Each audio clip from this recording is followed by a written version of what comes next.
Okay. Oh, just the male. You've got. I mean, I don't want to beat people up, but I think that the comments that are made here are just so far off the mark that I just completely disagree with them. I'm going to read the statement, and I'm not trying to beat you up, Mal. I just don't agree with what you're saying.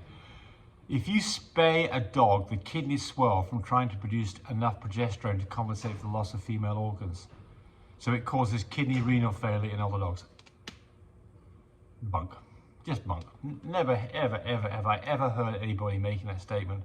And if that was a true statement, we wouldn't be spaying dogs. I mean, it's just nonsense.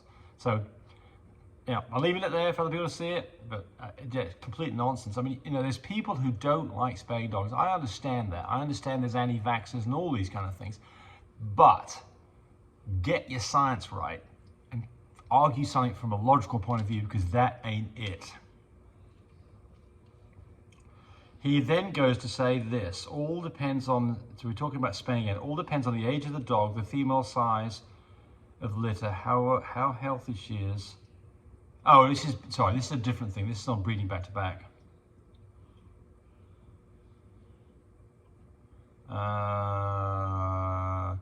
Okay, I'm going to just drop that one. Let's go on from here. Frenchie for the win says that every Frenchie breeder I know got all their knowledge from you. Well, I'm sure hopefully they got their information from other places too, but I'll take the compliment. Bernie Schnitzel, or Bina Schnitzel, I've been using Biljack since the early 90s. So what he's saying, or what she is saying, is that she really likes Biljack. We do too. She also says she uses animal genetics because they're much quicker than UC Davis. Also true. Blah, blah, blah. Yeah, so she's basically saying she likes Biljack and animal genetics. And so, yeah, okay, we do too.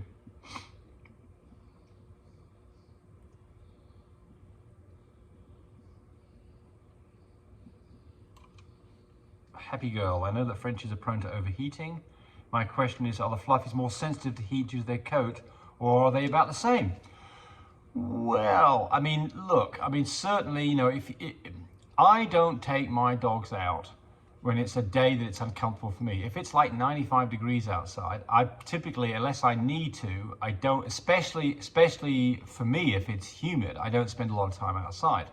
Now, it's interesting because dogs don't lose heat through sweating. They lose heat through their panting. So it's a rather different mechanism for a dog. However, obviously if you've got a dog with a lot of hair on it, it's more insulated and it will lose some heat through its body, which it would lose less if it had more hair. So I've not observed this. We've got both full fluffies and non-fluffy dogs, and they both do fine, but we just don't let those dogs out for very long if it's ridiculously hot outside, because they can get overheated. So I suspect there's not a huge difference, but certainly there's an argument that it certainly would be a bit more prone to it. But remember, the process of a dog losing heat is through panting, and so that's not directly through losing it through their hair, their skin, but of course they do lose some of it.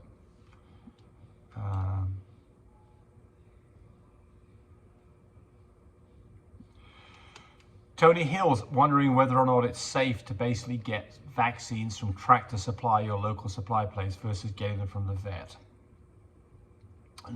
Do your customers ever take issue with vaccinations being administered at home?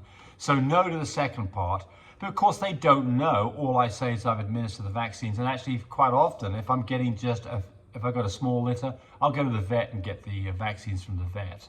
Because there's not a huge difference in price. If you really want to make a difference in price, you want to order it from places like Allied Vet and buy 25 at a time, that you've got to have them shipped overnight with an ice pack and then put them in your refrigerator. You cannot let vaccines get warm. If you let them get warm, they're destroyed and you'll have problems.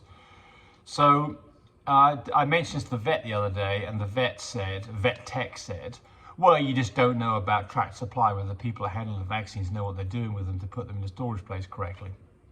Yeah, possibly so. So, what they're saying is the chain of custody is more secure at a vet's office, where they specifically know what they should be doing with the vaccines. However, places like Tractor Supply, they have a refrigerator with all of their cattle stuff in it. So I think they're fully aware of what they should be doing. They're not just selling vaccines for your dogs. they're selling lots of vaccines and lots of products have to be refrigerated. So I suspect they're both just fine. Certainly if you buy it from somewhere like Allied Vet or Pet Revival, they absolutely know what's going on. So they are probably the same place the vets are getting them from.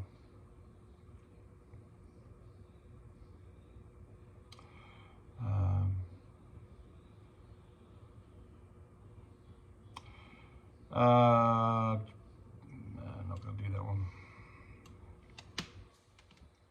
True Dog, LBG. I have a lilac and tan Mastiff Frenchie and want to check what colour the dog is. The colour is spelled C-O-L-O-U-R. They're from England. He can produce... so there it says he's from the UK. My boy's dad is a solid blue, mum's fawn. I tried the colour app but want to be 100% sure.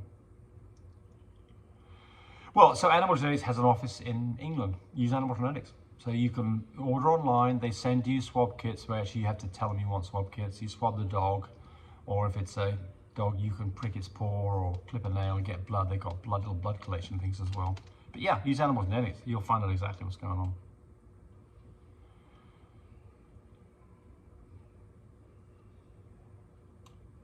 on. Dumbarton Scottish Terriers.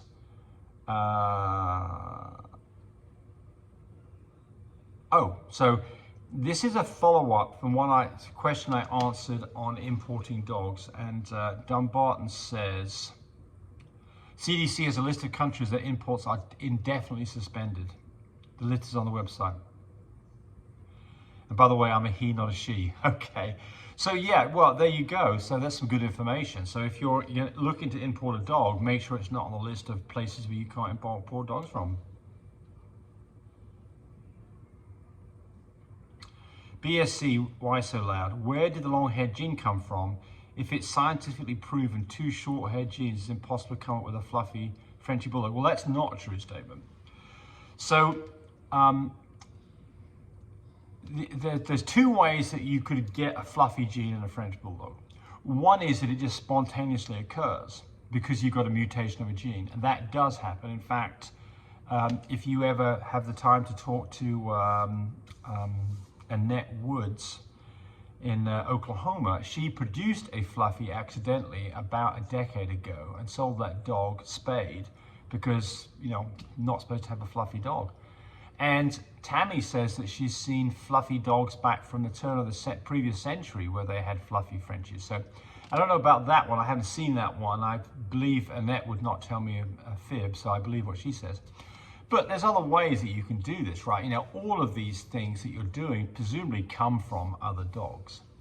So the interesting thing here is at what point is a French Bulldog considered a pure French Bulldog?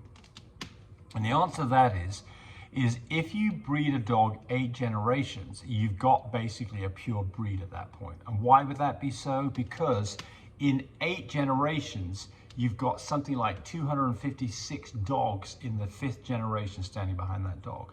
So any one of those dogs has only got, a 0.5% of its DNA showing up in the final product 8 generations later. So, just remember also that all dogs came from some common ancestor. I think it's called the canine dog. So whether it be a Chihuahua or Great Bernese, they all came from a common ancestor, and although they are wildly different dogs and they're now considered to be purebred, they did come from a common ancestor. So one can definitely introduce things into a breed line and get it to be purebred. The other part of this equation is who is calling it purebred. The AKC maintains a pedigree database based on pure breeding. And so when they say a dog is purebred, it doesn't necessarily mean that it is purebred. It means that it most likely is, but it's not guaranteed. So I don't get too stuck on this. I mean, look, one of the things that you can look on a fluffy, for instance, does it look like a French Bulldog? If it looks like a Pekingese, it's probably got too much Pekingese in it and not enough Frenchie in it. So anyway, there we go. And that's enough of this one. Bye. Hey, thanks for watching the video. I really appreciate people who subscribe to me. It helps me, encourage me to do more of these videos. But do remember, disclaimer here, I am not a vet. I'm not a licensed medical professional. I'm purely a person who's been breeding dogs for the last couple of decades. Any information that you got from this video, use at your own risk. There's nothing implied here, and certainly this should not be used as a substitute for advice from your veterinarian or your medical professional. I hope you enjoyed the video. Come back for more of them. Bye.